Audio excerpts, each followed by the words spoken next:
Bonjour à tous, alors aujourd'hui exercice donc sur les probabilités avec une expérience aléatoire ici. On va lancer une pièce de monnaie, les côtés de la pièce sont pile ou face. Voilà. Si on tombe sur pile, on relance la pièce une fois, et dans le cas contraire, on relancera deux fois. Et à chaque fois, on va noter les côtés de la pièce qui sont tombés dans l'ordre, donc par exemple pile ou face. Et on écrira d'ailleurs P et F pour pile ou face. Donc on est parti, première chose.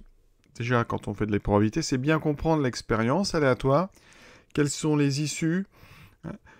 Et donc, première chose que je vous propose de faire, c'est un arbre qui va représenter ce qui peut se passer. Alors un arbre, comment on fait-on un arbre? Donc en général, on va de gauche à droite. On pourrait aller de bas en haut, mais pour éviter de gaspiller des feuilles, on va toujours de gauche à droite.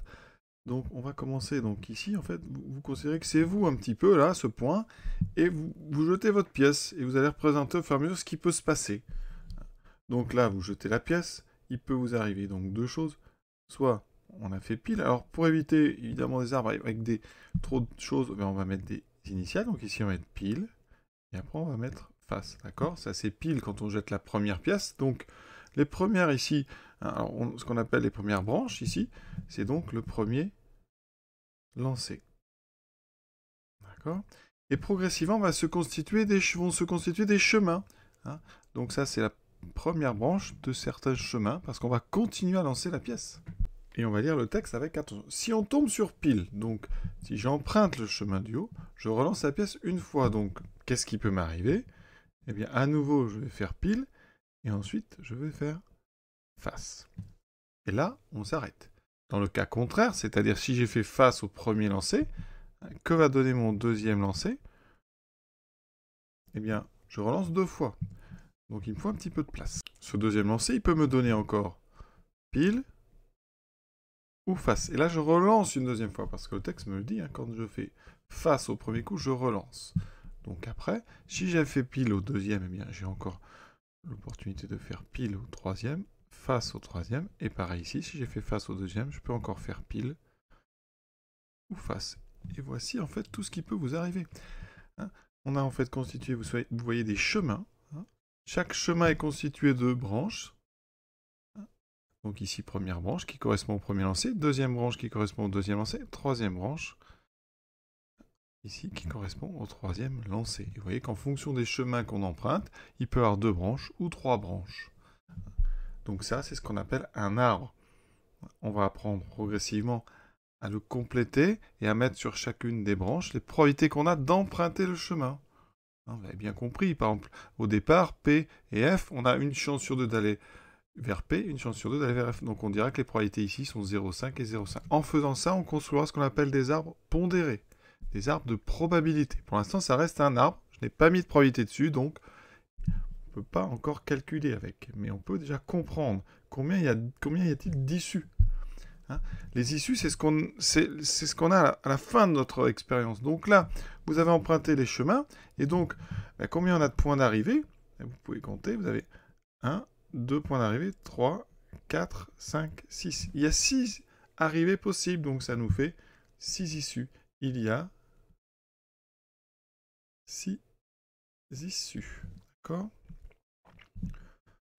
Donc ça veut dire que l'univers des possibilités de cette expérience aléatoire a donc 6 éléments.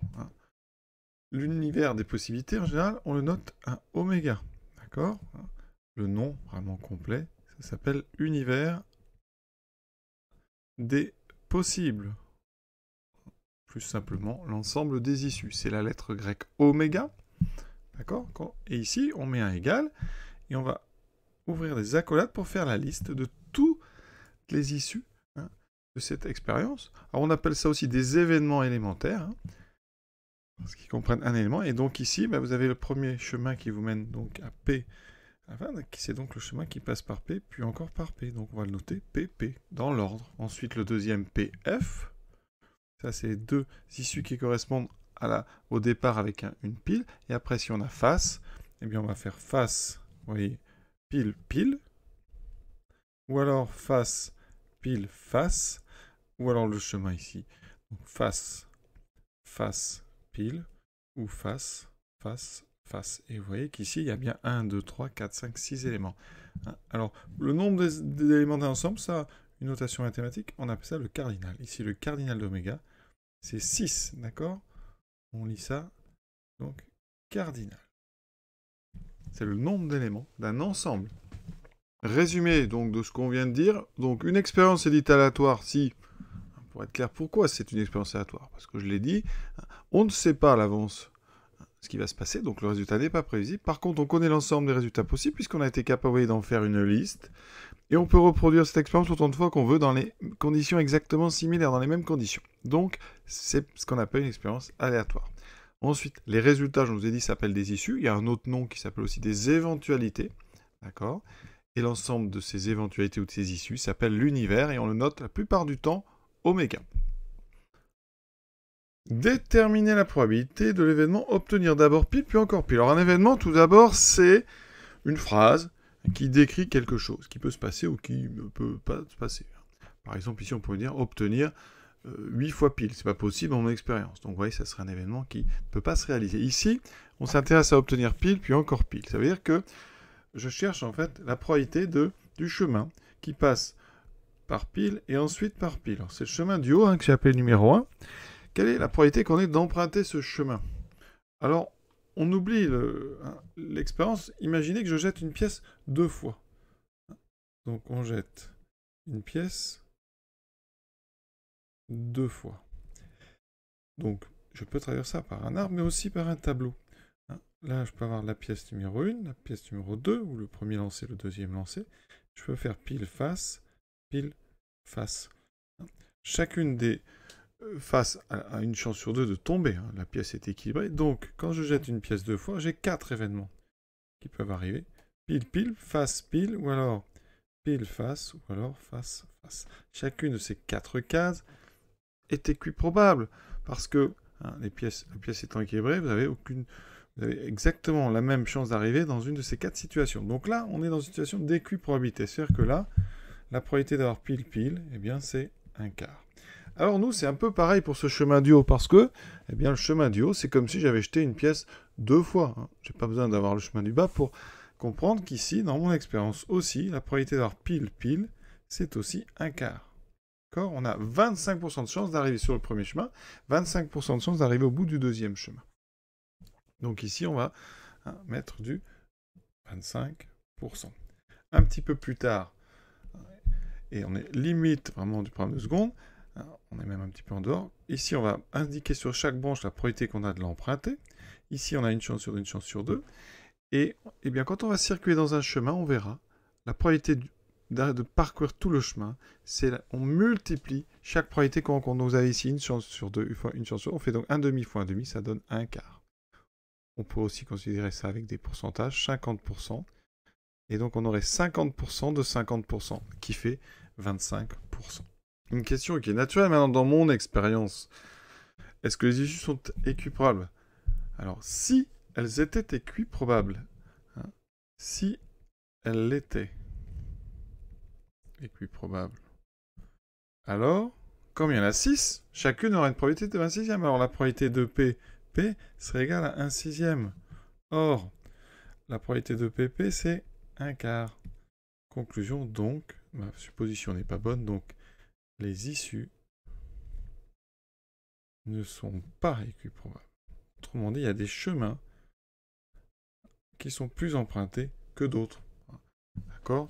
Les 2 premiers chemins, on a dit que c'était 25%. Ça veut dire que vous avez déjà 50% de chance d'être dans cette zone-là. Donc ça veut dire qu'après, pour les 4 autres événements, il nous reste 50%. Et vu que la pièce est équilibrée, on va voir. En fait, les derniers 50%, ils vont se diviser en 4. Vous aurez ici 12% et demi, 12% et demi, 12,5% et 12,5%. D'accord? Ça, on va quand même l'expliquer. Mais vous voyez, si c'était équiprobable, on aurait 1/6, 1/6, 1/6. Or ici, il y a des chemins qu'on emprunte plus. On peut s'intéresser, par exemple, à la probabilité d'obtenir 3 faces, face, face, face. Alors, dans l'arbre, vous voyez, c'est le chemin du bas, le chemin numéro 6. Donc, eh bien, ici, on est dans une situation, on pourrait imaginer qu'on a acheté la pièce 3 fois. Et quand on jette une pièce 3 fois, à la fin, on obtient 8. Alors, je vais vous faire l'arbre, mais c'est pas la même expérience. mais on peut s'en servir. Ici, pile, face, pile, face, pile, face, vous voyez. Alors, évidemment, c'est un arbre qui est assez long à faire. Donc ça, c'est face, pile, pile, face, pile, face. Vous avez 8 chemins. Et là, on est vraiment dans une situation d'équiprobabilité parce que chaque chemin, c'est exactement la même chose. On jette une pièce 3 fois. Et donc, là, on peut bien comprendre que chaque chemin qui est au bout a une chance sur 8 d'arriver. Et donc, la probabilité de PFF, c'est donc 1 sur 8. C'est 50% de 50% de 50%. D'accord?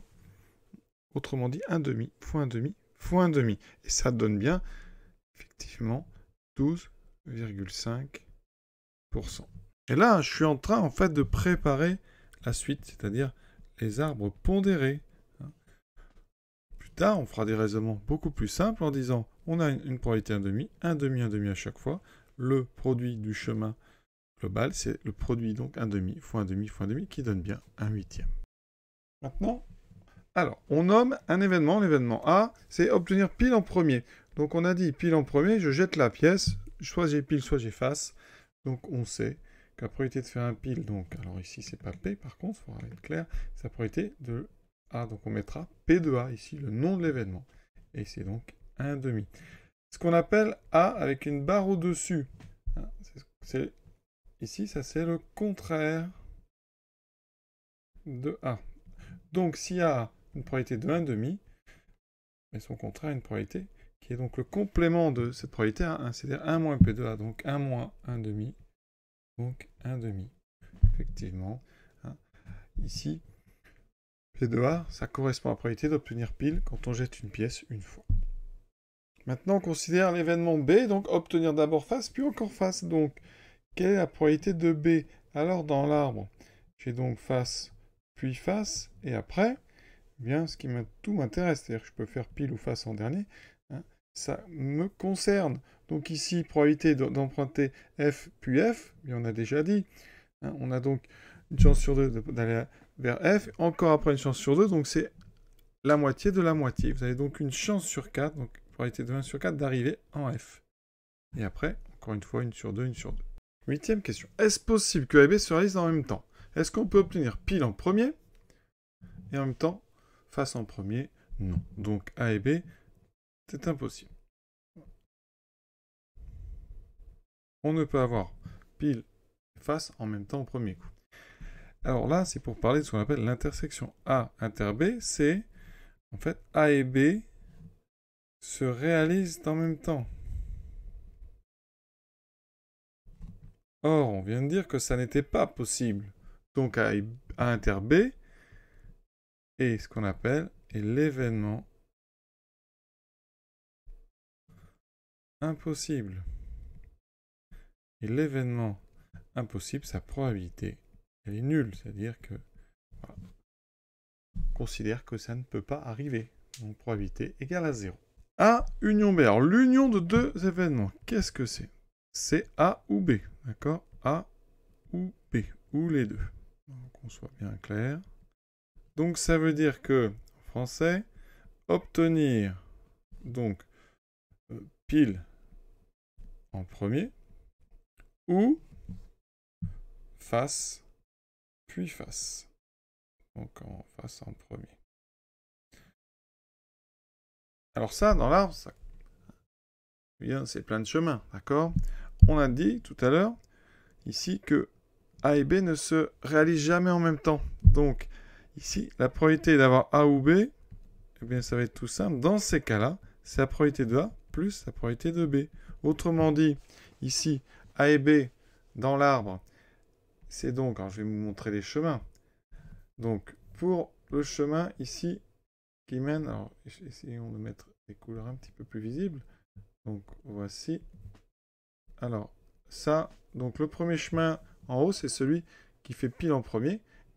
Et celui-là m'intéresse. Ça, c'est donc les deux chemins qui mènent à pile en premier. Ensuite, vous avez les chemins qui mènent à face en premier. Et après, vous avez ces deux possibilités. Donc, il faudrait que j'arrive à faire la somme de tous ces chemins. On sait que les deux chemins, donc ici, qui commencent par P, au total, ça fait une probabilité de 1 demi. C'est la probabilité de A. Et on doit rajouter les autres qui, eux, constitue la probabilité 2b qu'on a aussi déjà calculée, qui était de 1 quart.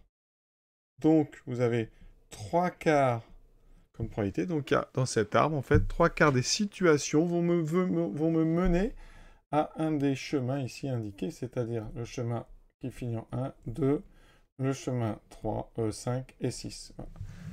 Vous avez donc, au total, ça représente une probabilité de 3 quarts.